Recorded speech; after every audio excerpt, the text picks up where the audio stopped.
Yo l'équipe, c'est Coupure, j'espère que vous vous portez bien. On se retrouve aujourd'hui pour une toute nouvelle vidéo commentée sur le serveur Cry, les gars. Combat un petit peu particulier, entre guillemets, un match-up Cra contre Cra, classe miroir. Alors on a un peu l'habitude de voir des Cra, mais c'est sûr que des matchs miroirs Cra, c'est quand même un peu plus rare, franchement. Allez, moi j'en filme pas trop non plus. Et on va voir un petit peu ce que ça donne. On a le frérot Barlou contre un Cra Beu. Qui a pas l'air mauvais, franchement. On est sur deux bons Cra, très sincèrement. Un Cra, bon, Barlou qui est quand même grade 6, qui a quand même accès à quand même pas mal de meilleurs boucliers. Même si là, il en profite pas trop, hein, de son grade 6, il a pas... bon, en soi, grade 6, c'est souvent le feu d'Ala qui sert pas énormément contre un Cra. Ou le bouclier en slip, qui est pas terrible non plus contre un Cra. Là, Barlou qui la joue en bouclier du Cloum. Alors, je sais pas s'il l'a mimi-bioté ou pas, contre un bouclier terre d'Ala. Donc ok, d'accord. Bouclier terre d'Ala, résistance terre, bouclier du Cloum, résistance air et eau. Alors on a Barlou qui a su prendre l'initiative, qui profite de pouvoir se cacher derrière le petit muret, donc qui force le Cra soit à faire le tour qu'il vient de faire. Bon, en gros là il fout l'invoque, donc son arachne il aurait pu crit, malheureusement ça ne s'est pas fait. Et son chaffeur, mais il oblige vraiment le Cra à rusher s'il veut faire quelque chose. Là on a Barlou qui est quand même pas mal dans la sauce, il a 2700 points de vie, mais qui a quand même su profiter de ce petit plot pour bien se cacher, pour éviter de se prendre des dommages avec les flèches. On va voir ce qu'il va faire, est-ce qu'il va tenter de prendre la diago? Alors, maîtrise de l'arc. Ok, il prend la diago, ça va partir sur une flèche punitive.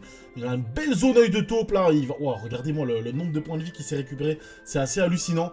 Franchement, avec il a eu la totale. Hein. Il a eu son doppel, l'arachne, la cawotte, le chaffeur et l'adversaire. Il passe son chaffeur en crit également. Donc pour l'instant, Barlou qui n'a pas joué son arachne. Le Cra adverse par contre Beu qui a pu jouer lui son arachne mais qui n'est pas passé en crit, donc du coup qui perd quand même un bel avantage, sachant que si Barlou à un moment dans le combat arrive à bien placer son arachne au moment où le Cra relance ses boosts, ça risque de piquer, hein. Très sincèrement, un Cra qui n'est vraiment plus boost. Oh là, la flèche punitive.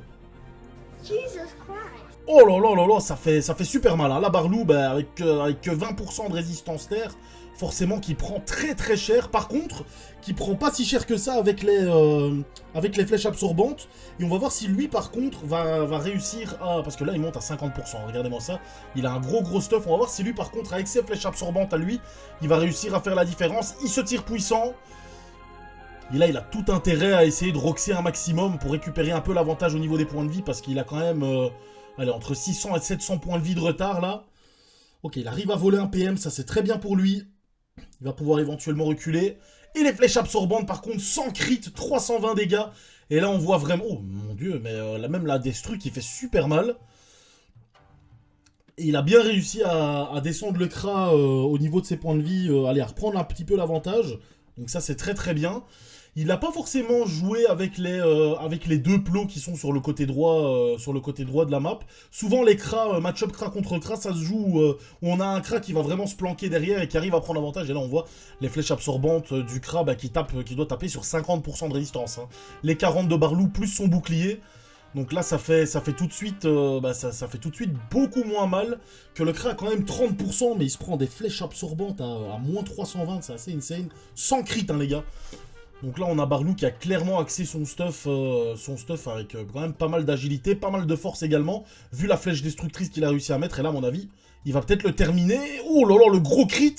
Et là, il va pouvoir le terminer assez facilement. Bien joué de la part de Barlou qui a su profiter de rester quand même pas mal au corps à corps et de pouvoir le terminer assez facilement au final avec de gros coups d'épée Péloponnèse. Plus une petite flèche de recul hein, pour assurer le kill tout simplement. Un chouette petit combat pour commencer la vidéo, donc voilà, je vais essayer de vous trouver un autre combat. Je vous dis à tout de suite.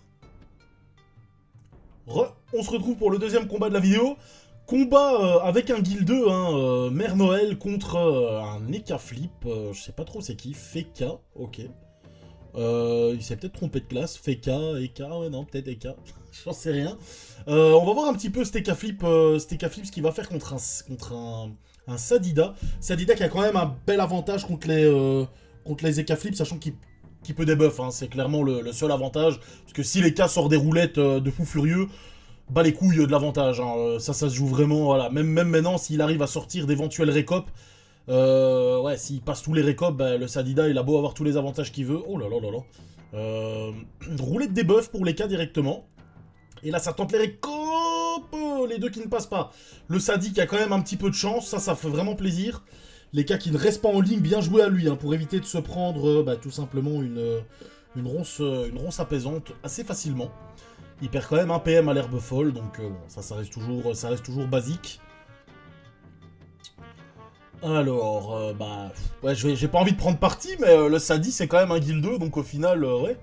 On espère qu'il va bien se débrouiller, en tout cas, peut-être pas gagner, mais on espère qu'il va quand même bien se débrouiller. Il commence à maîtriser de mieux en mieux son Sadi, en plus ça fait vraiment plaisir de voir que dans la guilde, il y a quand même pas mal de persos qui commencent à être bien au niveau PVP. Alors, roulette intelligence pour tout le monde, il me semble. En tout cas, le Sadi sûr. Donc là, par contre, le Sadida qui va pouvoir faire quand même assez mal s'il arrive à mettre des herbes folles et... oh là là, attention, les bluffs qui peuvent faire très mal. Oh là là, le gros bluff là. Le gros bluff chance. Éventuellement avec des feux de brousse aussi. Les K-Flip qui n'a pas tué la gonflable. Hein. Grosse erreur de sa part. Hein. Il n'a pas tué la gonflable. Alors on va voir si Mère Noël va pouvoir profiter. Non, il l'a pas mis sous puissance sylvestre. Donc du coup, il va pas pouvoir profiter tout le temps des bienfaits de la gonflable, entre guillemets, au niveau des PM. Hein, les PM qu'elle peut donner. À moins que... On va voir. Non, ok, il décide de partir. Plus une surpuissante, donc là les K-Flip qui a tout intérêt à niquer la gonflable. Hein. Il faut absolument qu'il termine la gonflable parce qu'un Sadida avec trop de PM, ça devient vraiment ingérable. Vraiment, c'est beaucoup trop. Là en plus on a une folle bon, qui arrive à pas faire trop de retrait. La gonflable avec la roulette. La gonflable avec la roulette. Ok, debuff, donc ça c'est bien. Ok, d'accord, bon. Même si la gonflable est toujours sur le terrain, là du coup c'est pas super grave, sachant que le Sadi vient de se faire des buffs. Ok, là il va la tuer. Il a clairement raison, ça fait toujours du petit soin un petit peu par tour. Et les récopes, ok d'accord. Bon pour l'instant les cas, à part 2-3 bluffs qui sont bien passés, il n'a pas fait grand chose, il a tenté beaucoup de récopes qui ne sont malheureusement pas passés pour lui. Et là on a un Sadi qui commence à prendre un petit avantage, hein, doucement mais sûrement. Il a une surpuissante sur le terrain qui est quand même bien placée. Et ça commence un petit peu, voilà, à taper petit à petit, hein, très clairement. Il remet une gonflable en plus. Oh là là là là. C'est vraiment infect, hein, comme classe, c'est quand même abusé. Alors, une folle qui n'arrive toujours pas à faire du retrait, que ce soit PA ou PM. On a par contre la surpuissante, toujours là, qui invoque une deuxième fourbe. Une première fourbe qui retire un PM. Est-ce que la deuxième va réussir à faire un peu mieux? Non. Ah, je vais fermer ma gueule. Non, bah non, c'est ce que j'ai dit. À esquiver la paire de 3 PM. Donc là, les cas qui se retrouvent déjà que à 3 PM. Ça commence à faire beaucoup là pour les cas. Rouler de chance par contre pour les cas. Là, il a tout intérêt à aller tenter des bluffs. Ça peut vraiment faire très mal. Ouais, il doit clean aussi la surprise. Oh, ça tente des récopes qui ne passent pas. Il a vraiment pas de chance. Hein. Ouais, alors, il a vraiment pas de chance au niveau de ses récopes et il force. Et voilà quoi, c'est sûr. Et voilà, là par contre, on a le Sadi qui claque sa puissance sylvestre. Et donc du coup, qui garde les PM, là, les K-Flip qui... Ouais, ça va être délicat pour lui, pour les cas, là, maintenant. Le Sadi en plus qui se met derrière son arbre, qui arrive avec son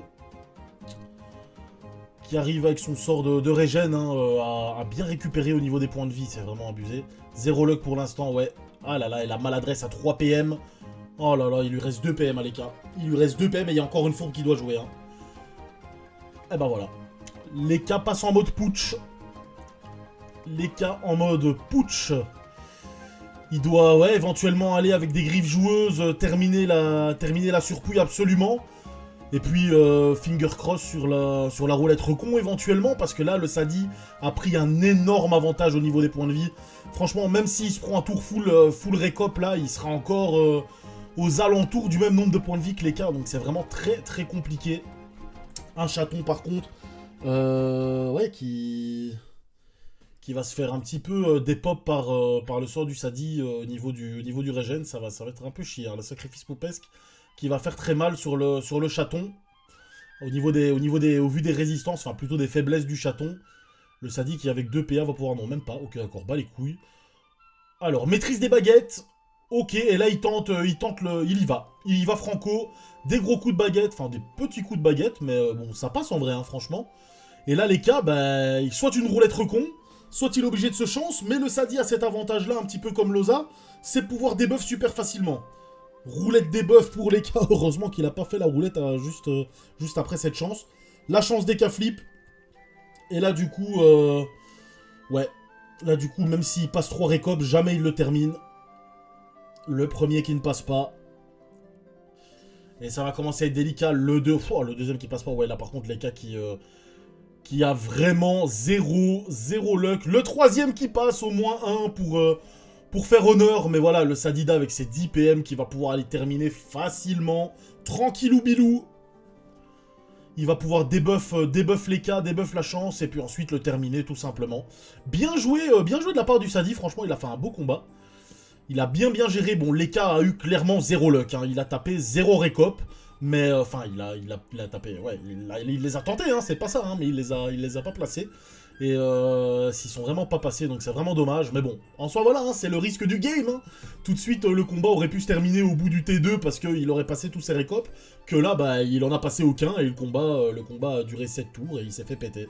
Donc voilà, c'est les risques de la classe EK tout simplement. Donc voilà, je vais essayer de vous trouver un troisième et dernier combat. Je vous dis à tout de suite. On se retrouve pour le dernier combat de la vidéo, les gars. Combat au sommet avec Singolo contre encore une fois les cas flip. Et là, on a Singolo. Là, il a quand même une sacrée paire de couilles. Hein, parce que, ok, d'accord, bon. D'habitude, maintenant que son Kra est grade 10 ou grade 9, je sais même plus trop dans quel grade il est là, mais il le bouge pas trop du zap. Que là, il le bouge pour faire face à un Eka, les gars. Ouh, les gars, par contre, le sérieux odorat. Ouh, il faut avoir une sacrée paire de couilles pour jouer son grade 10. Ouais, jouer son grade 10 contre un Eka là. Ouais, c'est compliqué. C'est très compliqué, franchement. Je sais pas si j'aurais eu les balls. Enfin, en soi, déjà de base, je vais jamais être grade 10, mais jouer son grade 10 contre un Eka, c'est tendu. Hein. C'est très tendu. Il faut être bien accroché. Mais bon, Singolo a un excellent crin, hein, malgré malgré qu'il fasse plus trop de PVP actuellement. En tout cas de track, il est plus trop map aggro, ça reste un excellent crin, franchement. Il est vraiment très fort. Enfin, en tout cas, moi je l'apprécie. Et c'est vraiment un chouette gars.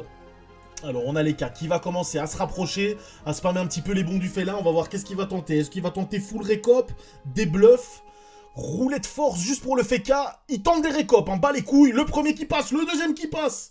Oh lolololololo. Regardez-moi là, avec la roulette force les gars, la ligne force qui nique des races, hein, très clairement là. Je n'ai aucune peine, je te nique ta race. C'est juste... Ouais, c'est un peu abusé. Alors, on a Singolo, la maîtrise de l'arc, on va voir qu'est-ce qu'il va faire, est-ce qu'il va continuer à la jouer distance?